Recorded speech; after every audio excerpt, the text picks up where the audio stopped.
ओम श्री मात्रे नमः।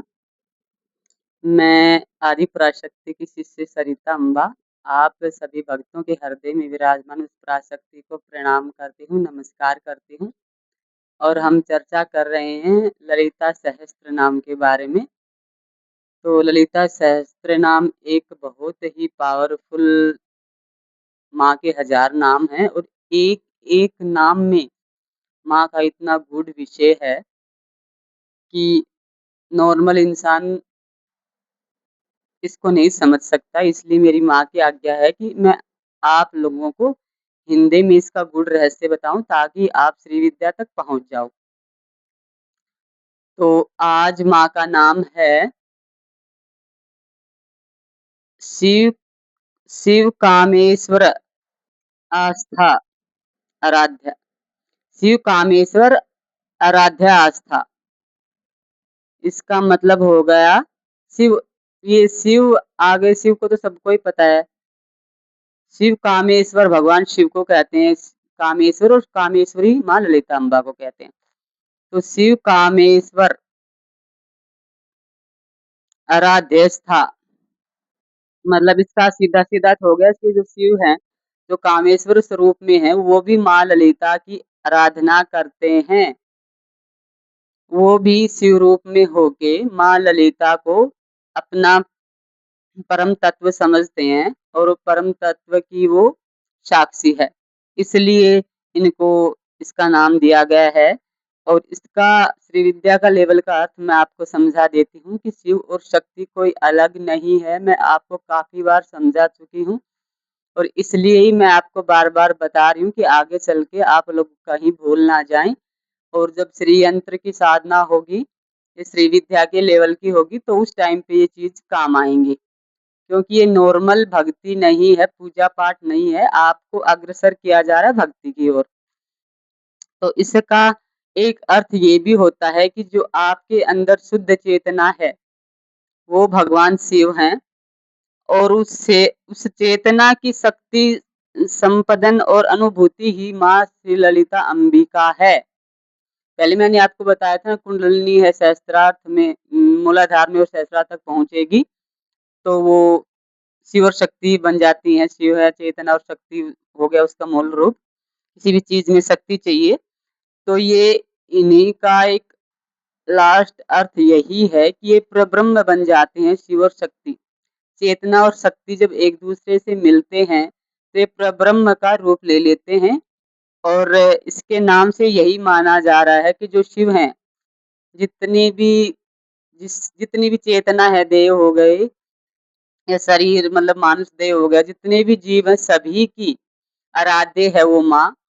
और आपको उसको भूलना नहीं चाहिए और उसी की परम सत्ता है और उसी की सत्ता में हम रह रहे हैं, उसी की नज़रों में उसी से जन्म हो रहा है, उसी से पालन हो रहा है, उसी से श्रृंगार हो रहा है।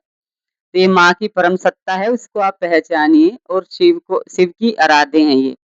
अगला नाम है शिव स्वाधीन वल्लभा। तो शिव तो आपको पता है, चैतन्य को शिव कहते हैं और स्वाधीन मतलब अपने अधीन। माँ अपने अधीन रखती है अपने बच्चों को। वल्लभा मतलब प्रियतम, अत्यंत प्रिय शक्ति को प्रियतम बोलते हैं। कुछ भी हो तो अत्यंत प्रिय उसको प्रियतम बोलते हैं। इसका मतलब हो गया कि शिव तो है ही चैतन्य। शिव और शिव स्वाधीन वल्लभा ये बताती है कि वो पराशक्ति ही शिव की चैतन्य है, मतलब चेतना है। ये बता रहे हैं शिव स्वाधीन वल्लभा कि वो पराशक्ति है, वो ही शिव की चेतना के रूप में है। देवी की शक्ति के बिना शिव भी शव हैं। ये मैं आपको पहले भी बता चुकी हूँ कि देवी की शक्ति के बिना शिव भी शव हैं और वो शक्ति के साथ वही चैतन्य सृजन, स्थिति, संहार, तिरोधान और अनुग्रह के रूप में प्रकट होती है। इसका मतलब ये बता रहे हैं कि जब आपके अंदर जान ही नहीं रहेगी, चेतना ही नहीं रहेगी, तो आप तो शव ही हो गए। मैं बार-बार कह रही हूँ ना, आप अपने अंदर झाँकिए, अपने अंदर देखिए, तो आप शिव भी आप ही हो और शक्ति भी आप ही हो। जब चेतना आप हो, शिव हो, तो शक्ति है, तभी आप काम कर रहे हो। तो इसका मतलब यही हो गया कि वही शिव है और वही चेतना, जो संपदन, ज्ञान और शक्ति का रूप प्रकट होना होता है, उसी को श्री माता कहते हैं। और इसका यही अर्थ है कि इनमें दोनों में कोई भी भेद है नहीं।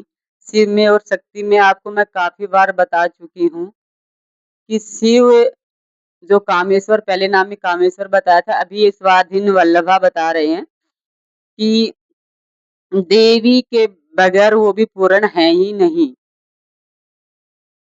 तो सबसे सुप्रीम जो पावर है वो माँ ललिता अम्बा है, और आप बड़े भाग्यशाली हैं कि आपको उनका नामों का अर्थ जानने को मिल रहा है, क्योंकि नाम तो कोई भी पढ़ सकता है, लेकिन उस चीज़ का पता ही नहीं है, तो आपको फ़ायदा क्या होगा? और माँ की इच्छा हुई आप लोगों को ये ज्ञान देने की, तो जितने भी भक्त हैं, जब जितने भी सुन पा रहे हैं या जो भी सुनेंगे आगे चल के, वो भाग्यशाली, उन पे साक्षात माँ की कृपा है, वही सुनवा रही है। तो जैसी आपकी माँ की आज्ञा आपको सुनवा रही है, आप सुनिए और आगे बढ़िए। आपके जीवन का लक्ष्य यही है। आपकी चेतना मतलब आपका शरीर हो गया, शक्ति है कि आपको अपनी तरफ ले जा रही है, कि आपका मूल उद्देश्य ये नहीं है कि आप संसार में आए, खाए-पिए, कर्म किए और सो गए। आज आप उस परम सत्ता से मिलिए, उस परम सत्ता का ध्यान कीजिए, क्योंकि ये मानुष देह में ही हो सकता है, उसके बाद नहीं होगा। तो ये माँ, मेरी माँ की करुणा देखिए कि वो किस तरह हम अज्ञानियों को अपनी ओर खींच रही है। तो इन 2 नामों के अर्थ हो चुके हैं। मैं जब भी टाइम मिलेगा भक्ति के बारे में बताऊँगी एक दिन, तो आप खुश रहिए, मुस्कुराते रहिए, स्वस्थ रहिए, मस्त रहिए। जय माता दी।